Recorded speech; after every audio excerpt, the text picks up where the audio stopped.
जिज्ञासु मित्रों, बहुत बहुत अभिनंदन है आपका दिव्य सृजन स्पिरिचुअल में प्रत्येक दिवस की भांति लाइव चर्चा का यह कार्यक्रम फिर शुरू हो रहा है आज।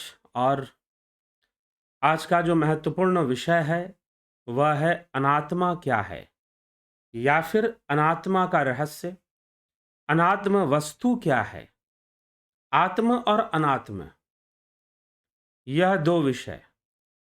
तो आत्मा क्या है इस पर तो चर्चा होगी, लेकिन आत्मा को समझने के उद्देश्य से ही अनात्म वस्तु को बताया जा रहा है पहले। क्योंकि किसी विषय को अगर समझना है तो उस विषय का जो निषेध है या जो नहीं है, जैसे कि अगर आप ये समझना चाहते हैं कि मिठाई क्या है, कोई भी स्वादिष्ट व्यंजन मिठाई नहीं हो सकता। तो इसीलिए हमें ये जानना होगा कि मिठाई क्या नहीं है। तो जिस भी व्यंजन में नमक पड़ा है, मिर्च पड़ा है, तो उसे हम मिठाई नहीं कह पाएंगे। तो मीठा जिसमें पड़ा है, चीनी गुड़ जिसमें पड़ा है, जो मीठा है स्वाद में, हम उसी को मिठाई कह देंगे। किसी भी वस्तु के स्वादिष्ट होने मात्र से वह मिठाई नहीं हो जाएगा। ठीक है? तो इसी प्रकार से आत्मा क्या है, और आत्मा तो अव्यक्त विषय है यह। तो कैसे उसे जाना जाए जो हमारे इंद्रियों से जानने में संभव नहीं है, उसके विषय में वैचारिक रूप से, तर्क रूप से क्या समझा जाए, कैसे समझा जाए। तो उसी के हेतु आत्मा क्या है इस बात को ना ध्यान देकर आप इस बात को पहले समझ लीजिए कि आत्मा क्या नहीं है। तो जो आत्मा नहीं है वही अनात्मा है, जो आत्मा नहीं है वही तो अनात्मा है। तो अनात्मा को पहले जान लीजिए। अगर अनात्मा को जान लेंगे तो कम से कम आत्मा के विषय में आपको इतना जरूर पता चल जाएगा कि यह सब विषय आत्मा नहीं है। तो आत्मा निश्चय ही इन सब विषयों से परे है, इन सब विषयों से परे है। तो इसीलिए आदि गुरु शंकराचार्य यह भी कहते हैं कि ब्रह्म क्या है, पहले ये जानो कि ब्रह्म क्या नहीं है। तो अगर वो जान जाओगे तो ब्रह्म सही दिशा में, ब्रह्म की ओर आगे बढ़ पाओगे। नहीं तो ब्रह्म के नाम पर कुछ और ही दिशा पकड़ लोगे। और बहुत सारे लोग यही होता है, कुछ और ही दिशा पकड़ लेते हैं, ब्रह्म के नाम पर कोई दूसरी बात समझ लेते हैं, लेकिन ब्रह्म उनको समझ में नहीं आता। और किसी दूसरी बात को समझकर ही उसे ही ब्रह्म ज्ञान कहना शुरू कर देते हैं, उसे ही ब्रह्म ज्ञान कहना शुरू कर देते हैं। तो इसलिए आत्मा और अनात्मा वस्तु की चर्चा यहां पर की जा रही है। तो अभी हम आज की चर्चा में विशेष रूप से इसी बात पर हम ध्यान देंगे कि अनात्मा क्या है, क्योंकि अनात्मा समझ लेने से यह स्पष्ट हो जाएगा कि इन सबसे परे आत्मा है। और इसी उद्देश्य से अनात्मा को यहां समझाया जा रहा है। तो चलिए, आदि गुरु शंकराचार्य विवेक चूड़ामणि के अंतर्गत अनात्म निरूपण करते हैं। तो वह क्या कहते हैं अनात्मा के विषय में, आइए उसको देखते हैं। कहते हैं, देह इंद्रिय प्राण मनो अहमादय सर्वे विकारा विषया सुखादय व्योमादि भूतान्यखिलम च विश्व मव्यक्त पर्यंतमिदम ह्यनात्मा। देह, इंद्रिय, प्राण, मन और अहंकार आदि सारे विकार, कौन कौन सी? देह इंद्रिय प्राण मनो अहम आदय सर्वे विकारा विषया सुखादय। अर्थात यहां पर श्लोक में देह इंद्रिय प्राण मनो अहम आदय, अर्थात देह इंद्रिय प्राण मन और अहम, अहंकार जो है, ये सभी सर्वे विकार, इनके सभी विकार और सारे विषय, इनके जितने भी विषय हैं, इन इंद्रियों के सारे विषय, प्राण के सारे विषय, मन के सारे विषय, अहम के सारे विषय, इनके सारे विषय और इनसे प्राप्त होने वाले सुख आदि जो हैं, सर्वे विकारा विषया सुख आदय, अर्थात ये सुख आदि, इनसे, इनके द्वारा अनुभव किए जाने वाले संपूर्ण सुख आदि जो हैं, वह सब क्या है? अनात्मा है, अनात्म वस्तु हैं। यह देह इंद्रियां प्राण मन अहम, सारे विकार विषय और सुख आदि अहंकार जितने भी हैं, वह सब अनात्म विषय हैं। फिर आगे कहते हैं, व्योम आदि भूतान्यखिलम च विश्व में व्यक्त विश्वम अव्यक्त पर्यंतमिदम ह्यनमात्मा। अर्थात कि आकाश, व्योम मतलब आकाश आदि जो पंचभूत हैं, आकाश, पृथ्वी, जल, अग्नि, वायु, जो पंचभूत हैं, यह भी अनात्म विषय हैं, अनात्म वस्तु हैं, आत्मा नहीं है ये। तो आकाश आदि पंचभूत और संपूर्ण विश्व और अव्यक्त व्योमादि भूतानिखिलम च विश्वम अव्यक्त पर्यंतमिदम ह्यनात्मा, अर्थात कि विश्व, संपूर्ण विश्व भी और जो अव्यक्त है, जो विश्व के लिए अव्यक्त भूत आदि जो है, भूत आदि और अव्यक्त पर्यंत निखिल विश्व। अव्यक्त पर्यंत मतलब यहां पर अव्यक्त पर्यंत निखिल विश्व का मतलब क्या है? अव्यक्त जो सूक्ष्म लोक है, जो ब्रह्मा का लोक कहा गया, उसे हिरण्य गर्भ लोक भी कहा गया, जो सूक्ष्म लोक है, जहां पर सूक्ष्म जगत है, तेजस लोक है, जो हिरण्यगर्भ, उसे अव्यक्त कहा भगवान श्री कृष्ण ने कि एक अव्यक्त ब्रह्मा का अव्यक्त है, उस अव्यक्त के परे भी परम अव्यक्त जो कि परम धाम है। श्रीमद् भगवद गीता में श्री कृष्ण ऐसे चर्चा करते हैं। तो यह जो अव्यक्त है, जो माया का अव्यक्त है, जो जीव जगत का अव्यक्त है, एक तो स्थूल से हम व्यक्त मान रहे हैं, इंद्रिय गम्य जो संसार है उसे हम व्यक्त मान रहे हैं यहां पर। तो इसके परे जो सूक्ष्म लोक है, स्वप्न आदि जो लोक जहां पर होते हैं, जो सूक्ष्म लोक है, जो सूक्ष्म शरीरों का लोक है, सूक्ष्म जीवों का, सूक्ष्म शरीरधारी जीवों का जो लोक है, उन सब के लिए यहां पर अव्यक्त, क्योंकि वह इंद्रिय गम्य नहीं है, वह इंद्रियों से अनुभव नहीं किया जाता, इंद्रियों से नहीं देखा जाता, इसलिए उनको भी अव्यक्त कहा गया है। श्री कृष्ण भगवान ने भी श्रीमद् भगवद गीता में उसे अव्यक्त कहा है। तो आकाश, भूत आदि और समस्त अव्यक्त पर्यंत जो निखिल विश्व है, यह सभी अनात्मा है, यह सभी अनात्मा है। तो यह संसार, यह जागृत अवस्था वाला संसार और अव्यक्त अवस्था अर्थात सूक्ष्म अवस्था वाला स्वप्न लोक, तेजस लोक वाला जो संसार है, वह भी माया ही है। वहां पर भी माया का प्रसार है, वहां पर भी काल और माया का अस्तित्व बना हुआ है। तो वह सब के सब अनात्म विषय हैं, अनात्मा हैं।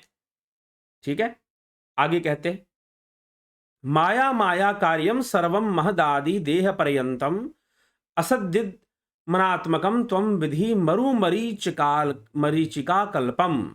माया और महत तत्व से लेकर देह पर्यंत माया के संपूर्ण कार्यों को तू मरु मरीचिका के समान असत और अनात्मक ही जान।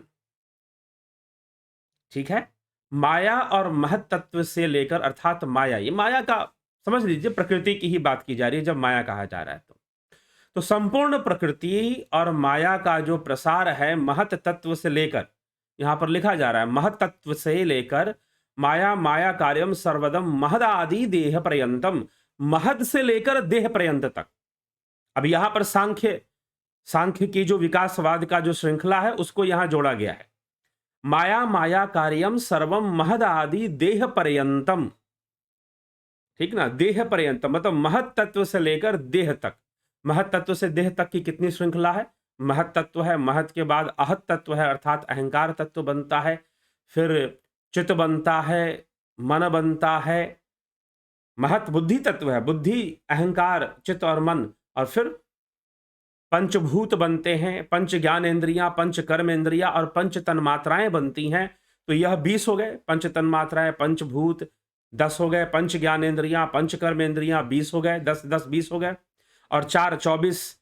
और इन्हीं सब से स्थूल शरीर, इन्हीं सब के विकास के क्रम में पहले सूक्ष्म शरीर बनता है अपंचीकृत होकर, वेदांत के अनुसार अपंचीकृत होकर पहले सूक्ष्म शरीर बनता है और फिर पंचीकृत होकर स्थूल शरीर बनता है, स्थूल देह बनता है।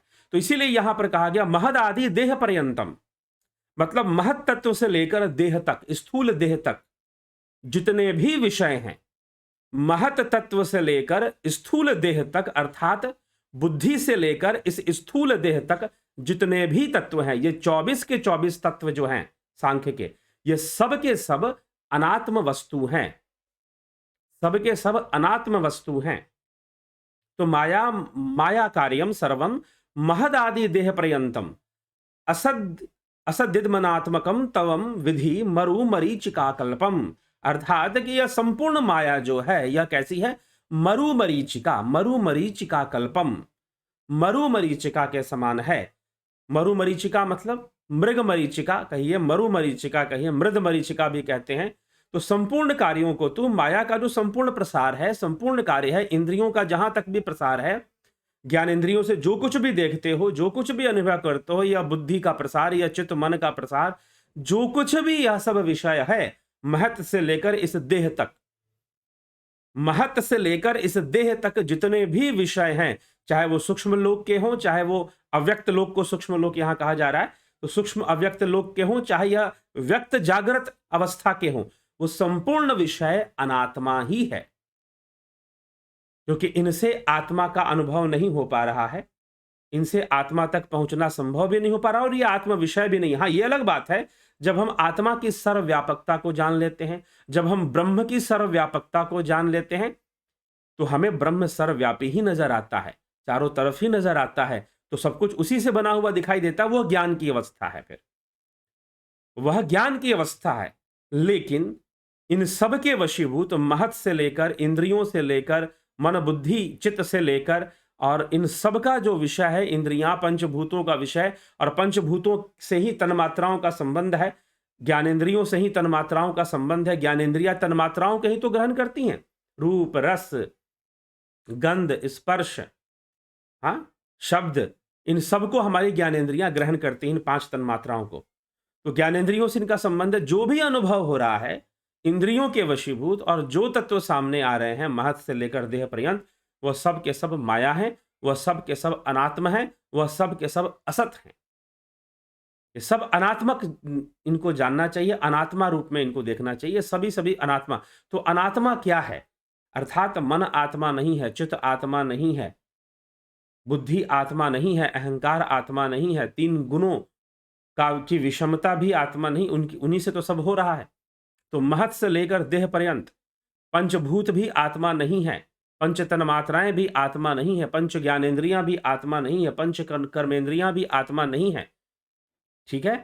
और आकाश आदि भूत जितने भी हैं वो सब के सब, और अव्यक्त जगत जो सूक्ष्म जगत है, सूक्ष्म जगत है, जहां पर सूक्ष्म रूप में जीव प्रेत योनि, अथवा कई योनियों में और भी कई योनियों का नाम आता है, यक्ष गंधर्व यक्षिणी और देव योनि, देवता भी ऐसी योनियों में सूक्ष्म रूप में वास करते हैं। तो उन सभी सूक्ष्म अव्यक्त लोक वाले भी अनात्म वस्तु हैं, वो भी आत्मा नहीं, क्योंकि वहां भी माया का प्रसार है, वहां भी कर्म है, वहां संस्कार भी है वहां पर, ठीक। और इनसे परे जो सुषुप्ति अवस्था है, क्या वो आत्मा की अवस्था है? जी नहीं, वह भी आत्मा की अवस्था नहीं है, क्योंकि वहां संस्कार बने हुए, कर्म बीज रूप में बने हुए हैं, तो वह भी अनात्मा ही है, वह भी आत्मा नहीं है, ठीक है। तो यह हमें सोचना चाहिए था, सोचना है, समझना है।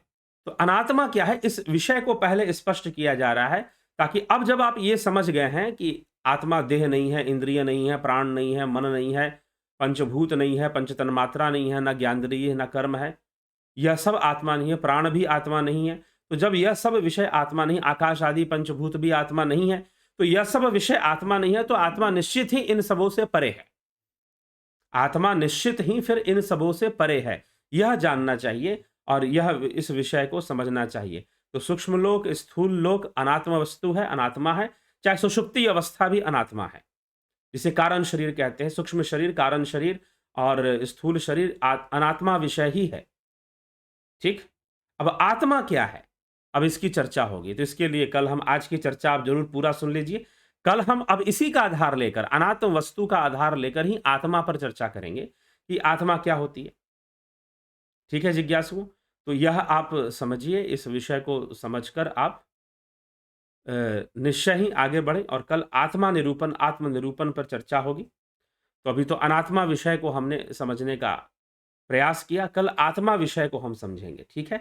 तो जिज्ञासुओं, इसी के साथ आज की जो यह वीडियो है, आज की जो यह सभा है, यह समझ लीजिए कि यह अपलोडेड प्रीमियर वीडियो आप देख रहे हैं। तो चर्चा, आपके कमेंट नहीं पढ़ पाएंगे आज, क्योंकि ये अपलोडेड वीडियो है, लेकिन कल जरूर फिर से लाइव चर्चा होगी, तो उसमें आपके विचारों पर भी चर्चा जरूर जुड़ जाती है, तो वो भी हो ही जाएगी। परंतु आज ये ऐसा कुछ व्यस्तता आ गई, जिसके कारण से पूर्व निर्धारित व्यस्तता थी, इसीलिए वीडियो को पहले ही अपलोड कर कर आपको इस विषय पर चर्चा की गई है। तो चलिए, और ध्यान योग का जो कोर्स है 14 दिसंबर से शुरू हो रहा है, लोगों ने ज्वाइन करना शुरू कर दिया है। आप ज्वाइन करना चाहते हैं, अपने कदम आगे बढ़ाइए, संपर्क कीजिए, हमारे नंबर पर, जो कि आपको नंबर दिया हुआ है, चैनल के कवर पेज पे भी दिया हुआ है, डिस्क्रिप्शन में भी दिया हुआ है, नहीं तो मैं आपको बता रहा हूँ, व्हाट्सअप करेंगे आप 9661802459, इस नंबर पर आप व्हाट्सअप मैसेज करेंगे और या फिर टेलीग्राम मैसेज भी कर सकते हैं। तो मैसेज करके आप जो है डिटेल्स ले लेंगे कि भाई हाँ, हमें कैसे ज्वाइन करना है, किस प्रकार से ध्यान योग का कोर्स ज्वाइन करना है। ज़रूर ज्वाइन कीजिए और उसका पूरा लाभ उठाइए। ध्यान योग का कोर्स करने से यह विषय जो अनात्मा और आत्मा का विषय है, यह हमें प्रैक्टिकल रूप में समझ में आता है। प्रत्यक्ष रूप में हमें समझ में आना शुरू हो जाता है कि अनात्मा और आत्मा विषय क्या है? क्या अनात्म वस्तु है और क्या आत्म वस्तु है? तो इसका निरूपण बहुत अच्छे से ध्यान योग करते समय प्रैक्टिकल ही हो जाता है। तो यह हमें समझना चाहिए और ध्यान योग की ओर हमें आगे बढ़ना चाहिए। ध्यान योग की साधना हमें करनी चाहिए और करते हुए हमें आगे बढ़ते हुए अपने जीवन का कल्याण करना चाहिए। तो जिज्ञासुओं, इसी के साथ विचारों को विराम देंगे। आप ज़रूर ध्यान योग ज्वाइन करने के लिए आप संपर्क करें और संपर्क कर इसका पूरा लाभ उठाइए। तो बहुत-बहुत आभार आप सभी का। जुड़े रहें, बने रहें और लाभ उठाते रहें।